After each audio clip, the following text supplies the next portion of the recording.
மலையாள சினிமாக்கள் வந்து இவ்வளோ தூரம் கஷ்டப்படுறது காரணம் தெலுங்கும் தமிழும் தான். மம்முட்டி சார் மோகன்லால் சார் படத்தை விட விஜய் படம் அல்லு அர்ஜுன் படம் பயங்கர கலெக்ஷன். எனக்கு தெரிஞ்சு இன்னைக்கு வரைக்கும் ரொம்ப எக்கனாமி வந்து மலையாள சினிமா. நம்ம 20 நாளில் ஒர்க் பண்ணுற வேலையை அவங்க 10 நாளில் முடிப்பாங்க. அங்கே போன டெக்னீஷியன்ஸ். உங்களுக்கு இந்த 500 கோடி 1000 கோடி அதுலலாம் வந்து எப்படி சார் அந்த 500 கோடி 600 கோடியெல்லாம் சும்மா வந்து ஓட்டு விட்றாங்க. இங்கே வராது. வீட்டில் இருக்கணும் குச்சி வச்சு அடிச்சு கொண்டு வந்து படம் பார்க்க வைக்கிறதா? வந்து படம் பாரு, இல்லைன்னா உன்னை கொண்டு விடுவோம். இளவரசு அப்படிங்கிறவருக்கு அடுத்து யாருமே இங்கே ரிப்ளைஸ் இல்லை. கடவுளுக்கே மாற்று இருக்குது, மனுஷனுக்கு மாற்று எல்லாமே போயிருமா? அப்படி இல்லை. விஜய்க்கு மாற்று, சிவகார்த்தியன் வர்றார் போகிறார். அஞ்சுவட்டி அழகேஷன்றது வந்து எனக்கு இந்த முத்துக்கு முத்தா நடிச்சதுக்கப்புறம் வந்த கேரக்டர் போல ரொம்ப உச்சகட்ட சோகம். நிறையா படங்களோட வேலை செய்ய முடியாத சுந்தர் சி திடீர்னு ஃபோன் பண்ணி இந்த மாதிரி வாங்க சார், என்ன சார் காமெடியா சீரியஸ் சார், முழுக்க காமெடின்ட்டு அந்த அடிச்சு கழுத்து திரும்ப அதை மட்டும் தான் சொன்னார். நல்ல அப்பா சார், மகனை தூக்கி போட்டு அடிச்சுக்கிட்டு இருப்பாங்க. ஐயோ ஐயோன்னு உட்காந்து அழுது. எந்த அப்பா அழுவேன்? என் மகனை ஏன்டா அடிக்கிற ஒரு எந்திரிச்சு போய் கேட்பான கேட்க மாட்டேன். இல்லை சார், அவர் அப்படி கேட்கக்கூடாது சார். இது என்ன கேரக்டர்? மாலை முரசு வை பிரசன்ஸ் இந்த ஸ்பெஷல் எபிசோடில் ரொம்ப ஸ்பெஷலான பர்சன் தான் நம்ம கூட இருக்காரு. சிறந்த நடிகரும் சிறந்த மனிதருமான திரு இளவரசு அவர்கள். சார் வணக்கம். வணக்கம் தம்பி. எப்படி சிறந்த மனிதர்? நான் உங்களுக்கு கடல் முட்டை லஞ்சம் கொடுத்துருக்கேன்னு நினைக்கிறேன்.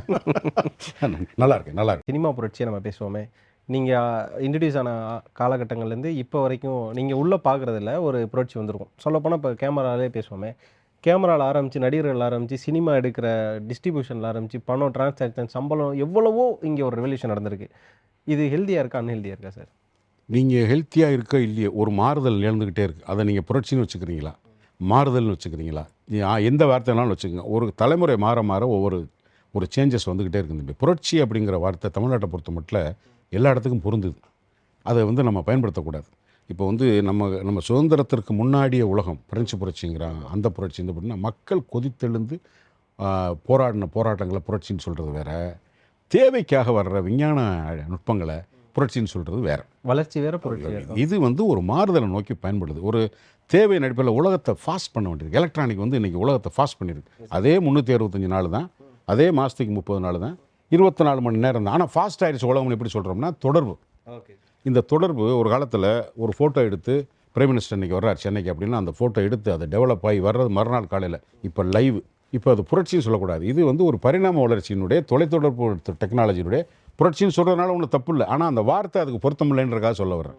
அதனால் தொழில்நுட்பம் என்பது வியாபார தேவைகளுக்கு அடிப்படையில் மாறிக்கிட்டே இருக்கும். அந்த மாறுதல் வந்து நீங்கள் விரும்புகிறீங்களோ வந்துடும். இப்போ ஃபிலிம் கேமரா தான் எனக்கு தெரியும், நான் கேமராமேனா, எனக்கு டிஜிட்டல் தெரியாது.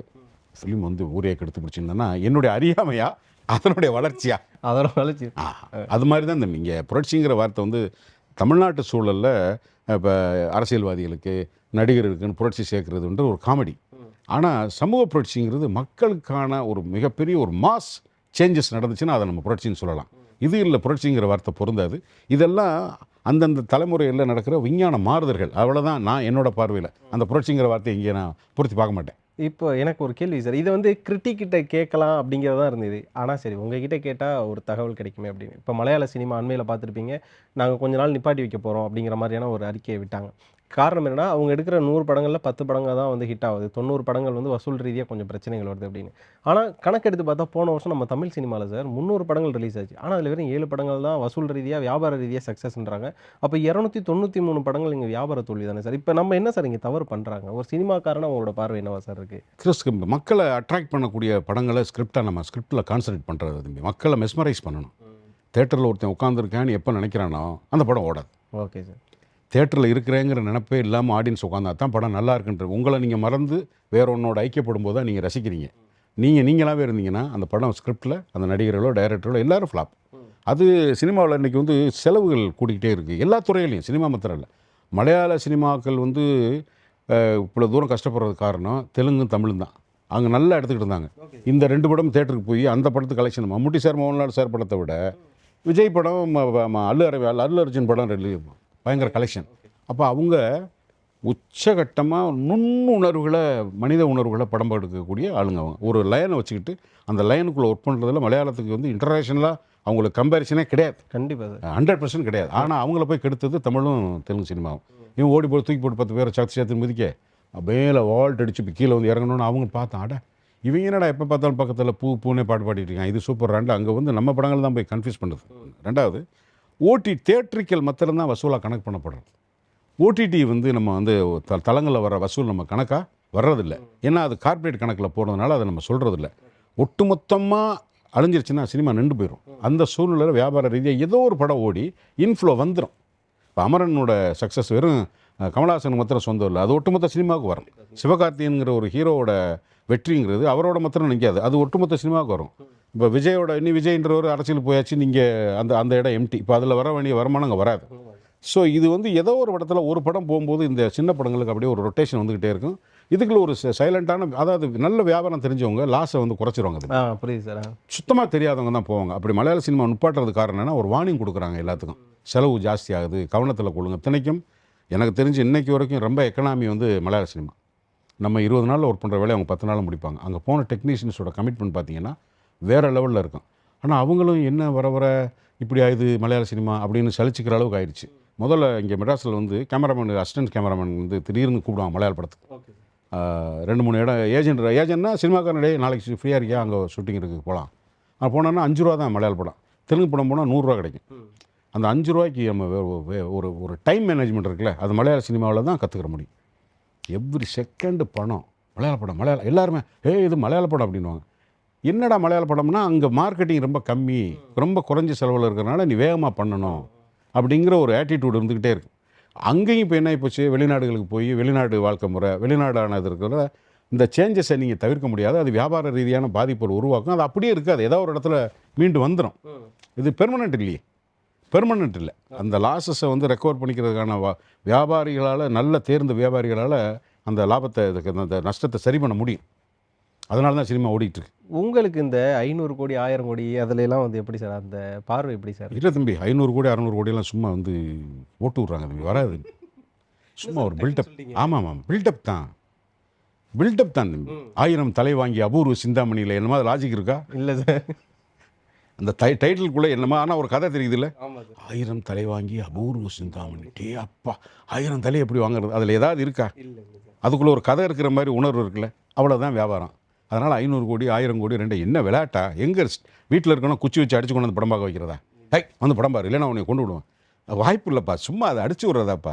அதுதான் சொல்கிறேன். இதுக்கு ஒரு ஒரு ஒரு ஃபேண்டசியை, ஒரு கிரிக்கெட் ரசிக்கிறீங்க, அடி 6 அவ்வளோதான். அது வாழ்க்கையில், அவருடைய வாழ்க்கையில் என்ன நடக்குது இல்லை, உங்கள் வாழ்க்கையில் ஒன்றும் கிடையாது. அதான் நீங்கள் ஒரு ஜாய் நடத்திக்கிறீங்க அந்த நேரத்துக்கு, அவ்வளவுதான் சினிமா. அதுக்கு மேலே அதில் ஒன்றும் இல்லை, சும்மா அதுதான் யதார்த்தம். அதை வந்து ஒரு குறிப்பிட்ட வயசு வரைக்கும் அதை ஒத்துக்க மாட்டோம். அப்புறம் நம்ம நீங்கள் அப்பானதுக்கப்புறம் அவங்க மைண்டை சொல்லுவீங்க, சொன்னால் கேட்குறியாடா?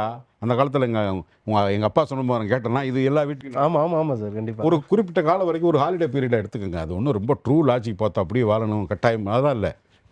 அதன் கடந்துரும்ல, அந்த நேரம் கடந்துரும்ல. அவங்க அடிச்சு விட்றாங்க, நம்ம ஆமாம் ஓகே இருந்துக்க அப்படின்ட்டு, அவ்வளோதான். அது தெரிஞ்சுக்கிட்டு செய்யுங்க, அவ்வளோதான். இப்போ சார் முதல்ல பேசும்போது நீங்கள் பேசுகிற ஒரு வார்த்தைகள்லேருந்துமே எனக்கு நிறைய சந்தேகம் கேள்விகள் வருது. முதல்ல சொன்னீங்க இப்போ விஜய் போயிட்டாரு, அந்த இடம் இன்னும் அப்படியே இருக்குது, வசூல் வராது. விஜய் போயிட்டாருன்னா அரசியலுக்கு அதான் இப்போ ஒரு பக்கம் விஜய் அவர்கள் அரசியல் போயிட்டாரு, அதுக்கு ரிப்ளேஸ் பண்ண நிறைய பேர் அங்கே பேசிகிட்டு இருக்காங்க. இன்னொரு பக்கம் அஜித் அவர்களும் ரேஸ் போயிட்டாரு, அடுத்து அஜித்னு சொல்லி ஒருத்தவங்களை பேசுகிறாங்க. இப்போ பார்த்தீங்கன்னா அடுத்த சிவகார்த்தின்னு, அடுத்து விஜய் சேதுபதிங்கிற அளவுக்கு ஆட்கள் வந்துட்டாங்க. ஆனால் என்னோட கேள்வி என்னன்னா, இங்கே இளவரசு அப்படிங்கிறவருக்கு அடுத்து யாருமே இங்கே ரிப்ளேஸ் இல்லை சார். இல்லை தம்பி, ரொம்ப என்ன சொல்கிறது, ரொம்ப நன்றி. இந்த மாதிரியெல்லாம் கூட இருக்குது, அதெல்லாம் வந்துக்கிட்டே இருக்கும். இல்லை வந்துக்கிட்டே ரியலாக நான் பார்த்த வரைக்கும் இல்லையா, உங்களுக்கு ரிப்ளேஸாக இங்கே யார்? இல்லை அப்படி இல்லை. இது வந்து கடவுளுக்கே மாற்று இருக்குது, மனுஷனுக்கு மாற்று எல்லாமே போயிருமா? அப்படி இல்லை. விஜய்க்கு மாற்று, சிவகார்த்திகேயன் வர்றார் போகிறார். இந்த ஏரியா பூராமே வந்து நியூஸ் மீடியாவுக்கான ஒரு பிஸ்னஸுக்காக அவங்கள முன்னிலைப்படுத்தி ஒரு தலை அங்கே எழுதுறது, ஒரு கருத்து அங்கே எழுதுறது. வேறு நீங்கள் என்ன போடுவீங்க, போஸ்ட் பண்ணுவீங்க?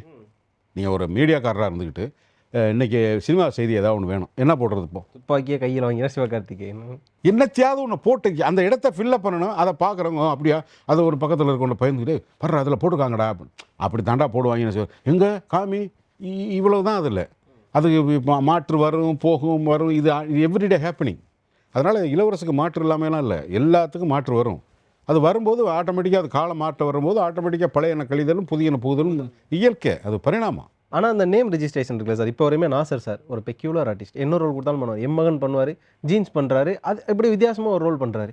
பொன்வண்ணன் சார் அப்பாவும் பண்ணுவார், திடீர்னு ஆப்போசிட்டாகவும் பண்ணுவார், மாமன்காரனாகவும் பண்ணுவார், கட்சிக்காரனாகவும் பண்ணுவார். இப்படியே ஒரு கேரக்டர் பண்ணுவார். அந்த லிஸ்ட்டில் தான் சார் நீங்களும் இருக்கீங்க. இப்போ அந்த பெக்யூலர் நேம்ஸில் இன்னொரு நேம் எங்களுக்கு மெமோரியே இல்லையே. இல்லை அது காரணம் தம்பி. இப்போ எனக்கு நான் எங்கள் அம்மா அப்பா கூட படம் பார்க்க போகும்போது ஒருத்தர் பால்டு கேட்டால் ஒரு தொலை சட்டை போட்டுக்கிட்டு இருப்பார். ஒரு படத்தில் பார்த்தா அவர் ஏழையாக இருப்பார், ஒரு படத்தில் இருமார், அப்புறம் பார்த்தா கோட் ஷூட்லாம் போட்டு எஸ்வி ரங்காராவ். அதெல்லாம் சிவாஜி சாரெல்லாம் வந்து அவர்கிட்ட நடிக்கும்போது யோசிப்பாங்க, டே இவர் என்ன பண்ணுவாருன்னு பாருங்க. MR Radha, TS Balaiah, SV Subbaiah, பெரிய லெஜண்ட்ஸ்லாம் இருக்காங்க. ட்ராமாவிலேருந்து சினிமாவுக்கு வந்து ட்ராமாவில் வந்து எல்லாத்துக்குமே நடிகன் தான் ரீதி கேடிங் பண்ணணும், சவுண்டு பண்ணணும் பூரா. ஏன்னா மைக் ஃபெசிலிட்டி, லைட் ஃபெசிலிட்டி கிடையாது. அதுலேருந்தே வெஸ்டர்னாக வந்து ரொம்ப அன்னைக்கே அண்ட்ராக்ட் பண்ணவங்க அவங்க. அந்த அளவுக்கு ஒவ்வொரு எமோஷனையும் தூக்கி சுமக்கிற. அந்த டம்ளரில் தண்ணி ஊற்றுனா அது ஒரு மாதிரி, இதில் தண்ணி வந்து எதில் ஊற்றுனீங்களோ அந்த வடிவம் மாறுற மாதிரி இவங்க எல்லார் விதத்துலையும் மாறிக்கிட்டே இருப்பாங்க. அந்த கதாபாத்திரங்களை தாங்கிய அவங்க அதை புரிஞ்சு தொழில்முறை நடிகர்களாக ரொம்ப பெரிய லெஜெண்ட்ஸ். அவங்கள வந்து சோசியல் மீடியா இருந்திருந்தால் அவங்களெல்லாம் பெருசாக கொண்டாடி இருக்கும். அதுக்கான வாய்ப்புகள் இல்லை. இப்போ யாராவது அப்படி சொல்லும்போது எனக்கு முன்னாடி இருந்த மூதாதையர்கள் முன்னுக்கு வரும்போது நான்லாம் ஒன்றுமே இல்லை. ஏன்னா அவங்க அதெல்லாம் அது வந்து ரெஃபரன்ஸ். இப்போ சந்திரபாபு, நாகேஷ், வடிவேல் இந்த ஜானரில் எடுத்திங்கன்னா டிக்ஷனரி எங்களுக்கு ஆடியன்ஸ்க்கு எப்படி வேணாலும் இருக்கட்டும். ஏதாவது ஒரு சீன் சொல்லும்போது டக்குன்னு ஏதாவது ஒரு பாடி லாங்குவேஜ் ஞாபகம், இந்த இது பண்ணால் நல்லா இருக்குமா, அந்த தூக்கி நம்ம இப்படி பண்ணி பார்ப்போமே, சரி இப்படி பண்ணோம் நல்லா இல்லை, அது நமக்கு ஒர்க் ஆகாது. அப்போ ஏதாவது ரெஃபரன்ஸுக்கு எனக்கு டிக்ஷனரி மாதிரி பெரட்டுறதுக்கு அவ்வளோ பேர் இருக்கிறாங்க. ஸோ அப்புறம் அவங்கெல்லாம் எங்கே உயிரோடு இல்லாத போது ஆட்டோமேட்டிக்காக அடுத்து வந்து நான் ஒருத்தன் நமக்கு குடும்ப உறவுகள் மாதிரி தான் தம்பி. இவங்க இல்லைன்னா நமக்கு எதுவுமே இல்லை. ஆனால் அவங்க அதுக்கப்புறம் நம்ம உலகத்தை கற்றுக்கிற மாதிரி மாற்றுதல்ன்றது வந்துடும்.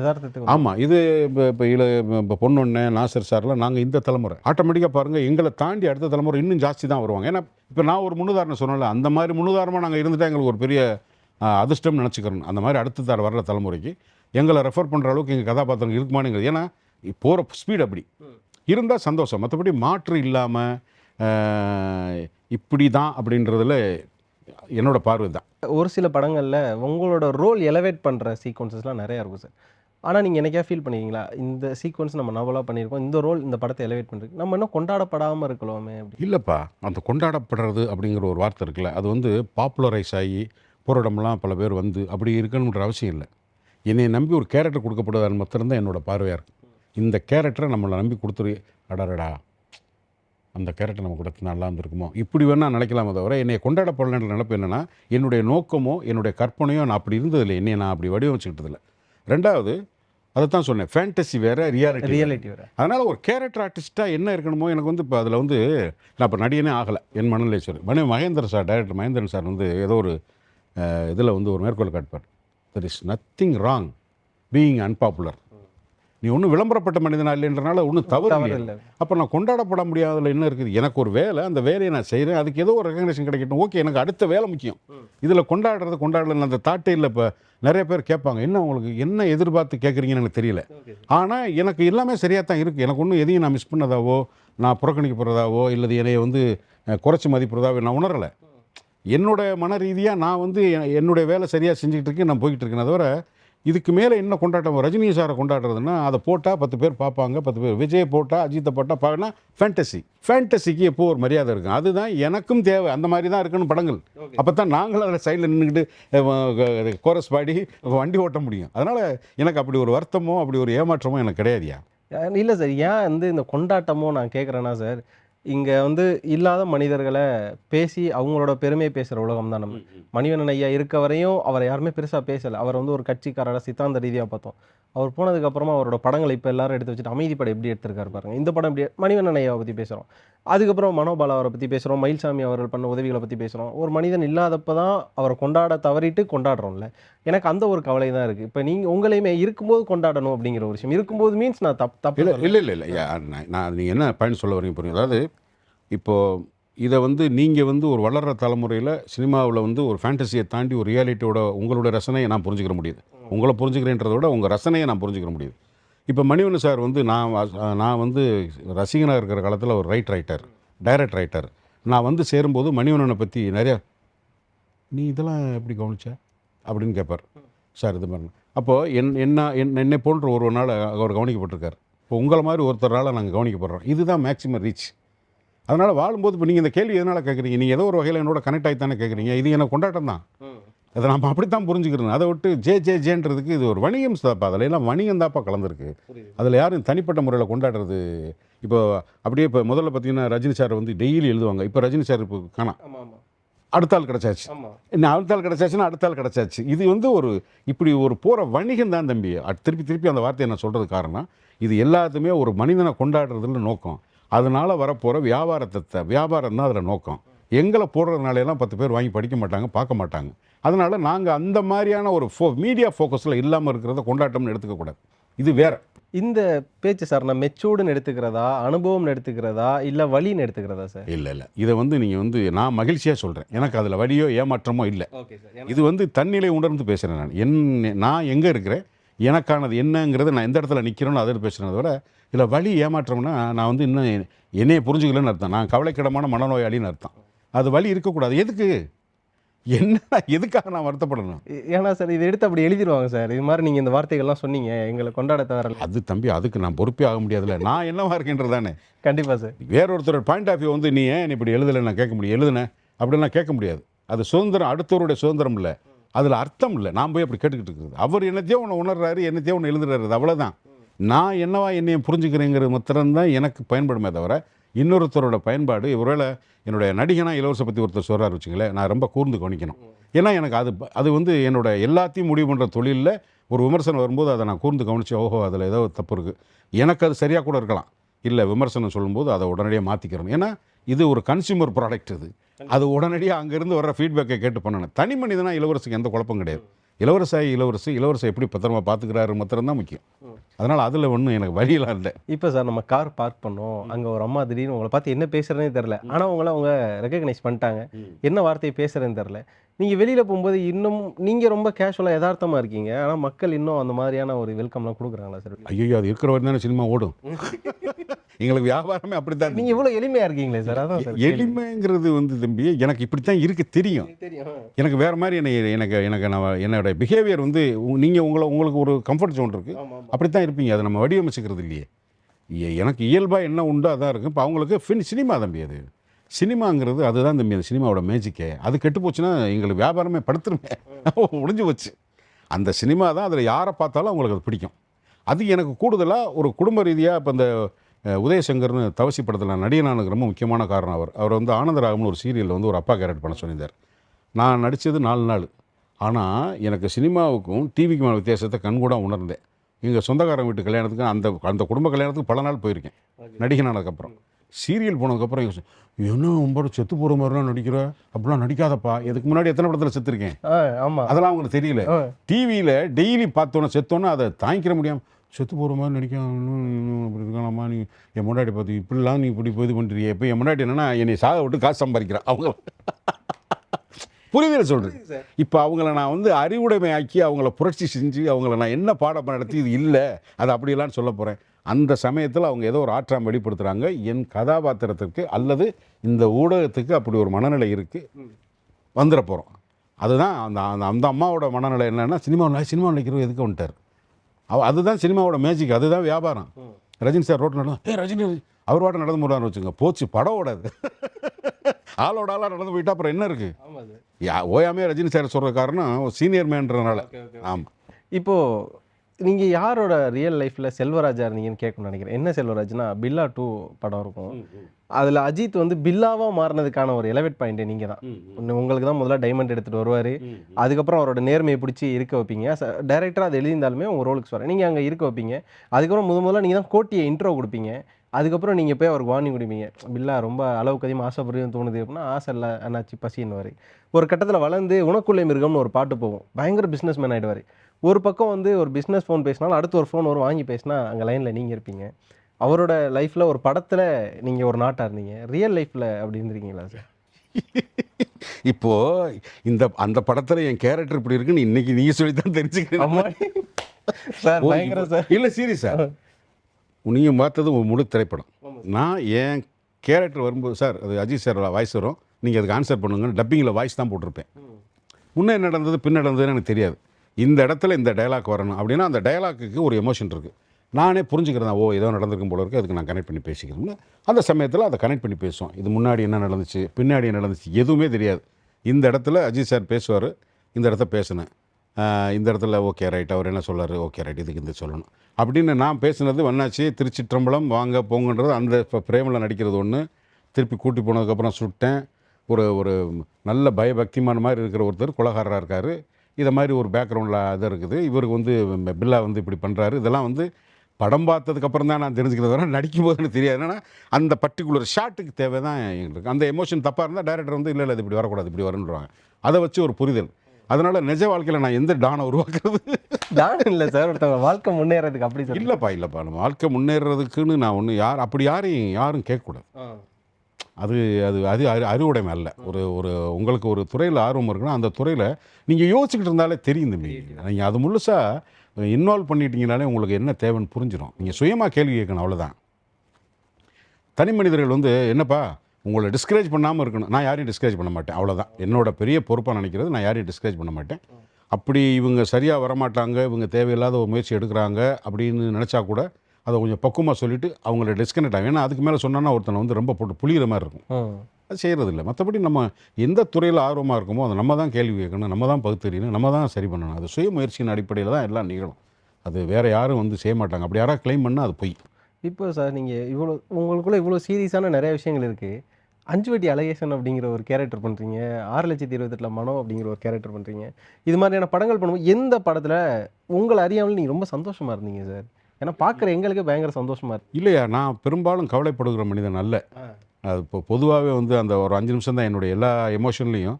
ரொம்ப அப்செட்டாக இருந்தால் கூட 5 நிமிஷம் கழிச்சு சரி ஓகே இப்போ என்ன பண்ண போகிற, கவலைப்பட்டே இருந்தால் எக்ஷன் பண்ணிட்டே போனால் மைண்டு வந்து ரொம்ப இழுக்கு பார்க்கும்.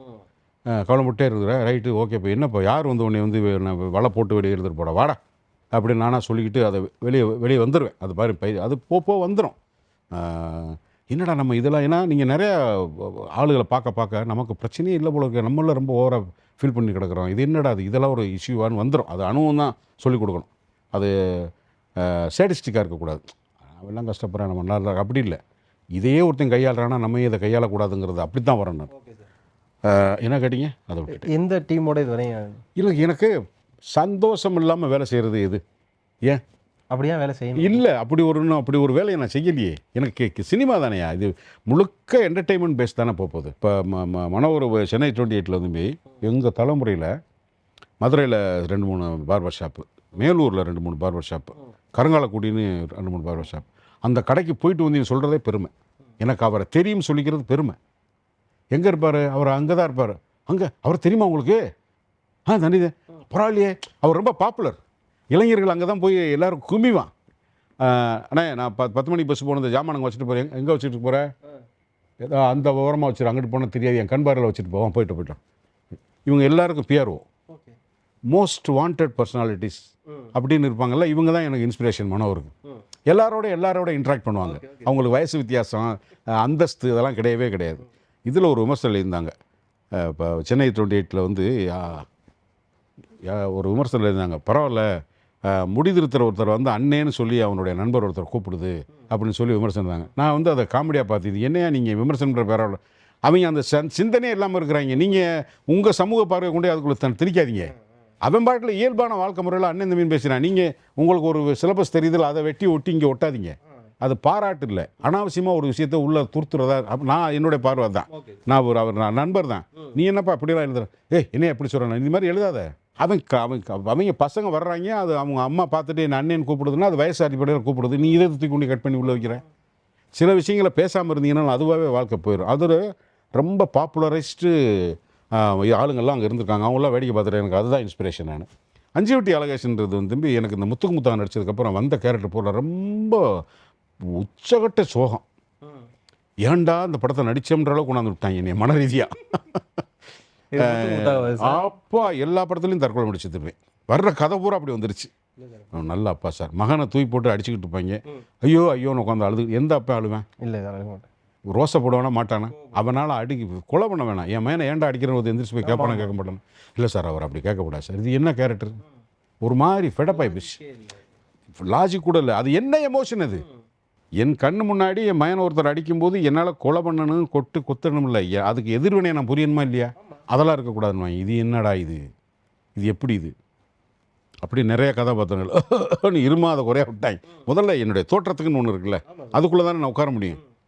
நிறையா படங்களோட வேலை செய்ய முடியாத சுந்தர் சி திடீர்னு ஃபோன் பண்ணி இந்த மாதிரி வாங்க சார், என்ன சார் காமெடியாக சீரியஸ் சார், முழுக்க காமெடின்ட்டு அந்த அடிச்சு கழுத்து திரும்ப அது மட்டும் தான் சொன்னார். ஐயா இன்னைக்கு ஷூட்டிங் சொல்லுங்கள், கதையெல்லாம் சொல்ல வேணா, நான் வந்துடுறேன். ஏன்னா எனக்கு அப்பாடான்னு இருந்துச்சு. அதனால் அஞ்சுவட்டி அழகேசன் வந்து நான் ரொம்ப ரசித்து உள்ளர போனது காரணம் ஒரே நாளில் தான், பூரா ஒரே நாள் எடுத்தது. அமுதாப் மாமா, சாம்பிராணி, அந்த தேட்டர் வாசல் நிற்கிற ஒரே நாள் டகடகடகடன்னு எடுத்து அந்த உள்ளர வந்து அடி வாங்குறது வேற நாள். அந்த ஒன் டேல வந்து எனக்கு அந்த கேரக்டர் புரிஞ்சிருச்சு, இதுதான் அப்படின்னு சொல்லி. அதனால தான் அதுக்கப்புறம் அந்த போலீஸில் பேசுறது வர்றதுங்கிறதெல்லாம் கடைசியாக எடுத்தான். அதெல்லாம் அதுக்கப்புறம் தான் இந்த நீ முடிஞ்சா வாடான்னு சொல்லி இப்போ சால விடலாம். அது வந்து ஏன்னா நீ ஆட்டோமேட்டிக்காக என்ஜாய் பண்ணிடுவீங்க. நம்ம நல்லா பண்ணலைன்னா அங்கேயே தெரிஞ்சிடும் ஃபீட்பேக். லைட்மேனு இவங்க சரௌண்டிங்ஸ் இருக்காங்கல்ல, அங்கே ரசிச்சிட்டாங்கன்னா அந்த படம் தேட்டரில் பெருசாக பாஸ் ஆகும் அந்த கேரக்டர். எனக்கு அதுதான் பல்ஸ். நான் பண்ணிக்கிட்டு இருக்கும்போது கரெக்டாக ஆப்போசிட்டில் இருக்கவங்க ரசித்தாங்கன்னா இது நல்லா பாஸ் ஆகும். ஏன்னா 10 1 நான் சொதுப்புற வரைக்கும் பார்த்துட்டு அதை மறந்து ஒருத்தர் சிரிக்கிறாருன்னா அது வந்து ரா ஃபுட்டேஜ். அவங்களுக்கு சினிமாவுக்கு வர்றது, இப்போ தேட்டருக்கு வர்றது ஃபைன் ஃபுட்டேஜ். ஸோ அது ரீச் ஆகும். அதனால் எனக்கு அது கன்ஃபார்மாக அஞ்சுவட்டி அழகேசன் ஒர்க் அவுட் ஆவார் அப்படின்றது ரொம்ப தீர்க்கமாக தெரிஞ்சே. அதிபயங்கரமான ஃபேன்ஸ். ஆமாம், அது நிறைய பேர் அது விமானங்களில் போகும்போது எப்போவுமே லேப்டாப்லேயே மூழ்கி இருப்பாங்களே சில பேர். இங்கே சார் வாட்டர் ப்ளீஸ் கண் எடுக்காமல் போட்டுக்கிட்டு இருப்பாங்க. அந்த கார்பரேட் செக்டர்ஸில் நிறைய பெரிய பொசிஷனில் இருக்கவங்களாம் அந்த 1 hour ஃபோன் இல்லாத நேரத்தை வந்து இப்படி சொல்லலாம். அவங்க sir that masala cafe so அப்படின்வாங்க. எவ்வளோ படம் பண்ணி. ஆமாம், அது போயிட்டு கீழே போயிட்டு அப்படி திருப்பி வரும்.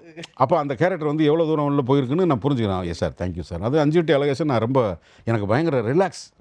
அதுக்கு வேரியேஷனுக்கு நான் ஃபிட்டாக இருக்கேன்னு டிக்ளேர் டு த இண்டஸ்ட்ரியும் எனக்கு அஞ்சுவட்டி அழகேசன் தான் யூஸ் ஆச்சு. வேறு கேரக்டர் கொடுக்கலாம், இல்லைன்னா அங்கேயே போட்டு மொத்திருப்பாங்க. இது கிட்டத்தட்ட 12 வருஷம் ஆச்சு தம்பி அந்த படம் ரிலீஸ் ஆகி. இன்னைக்கு வரைக்கும் அது இதில் இருக்குது. அது இப்போ என் தங்கச்சி பசங்களோட இது வந்து அமெரிக்காவில் இருக்காங்க. அவங்க தமிழ் சரியாக தெரியாது.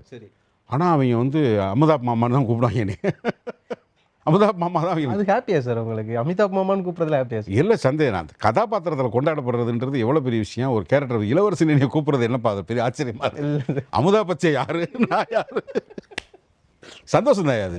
ஆமாம், அது வெங்கடேஷ் சார் படங்களே எனக்கு தொடர்ச்சியாக படங்கள் நிறைய படங்கள் கொடுத்துருக்காரு. சாணக்கியா நல்ல கேரக்டர்லாம் கொடுத்துருக்காரு. பகவதியெல்லாம் வந்து வெங்கடேஷ் சாரோட ஜெயம் படம் பண்ணுறப்ப அப்புன்னு நீங்கள், அதுக்கப்புறம் குத்து படத்துல அப்பு உறவு முறை சொல்லி கூப்பிட்றதுல மாமு தம்பி இதெல்லாம் இருக்கு. அந்த அப்புங்கிறதுல ஒரு ரொம்ப அட்டாச்சாக இருக்கு. இதெல்லாம் தாண்டி நீங்கள் சினிமாவுக்கு வரலன்னா நேரம் இளவரசியில் வரணும்.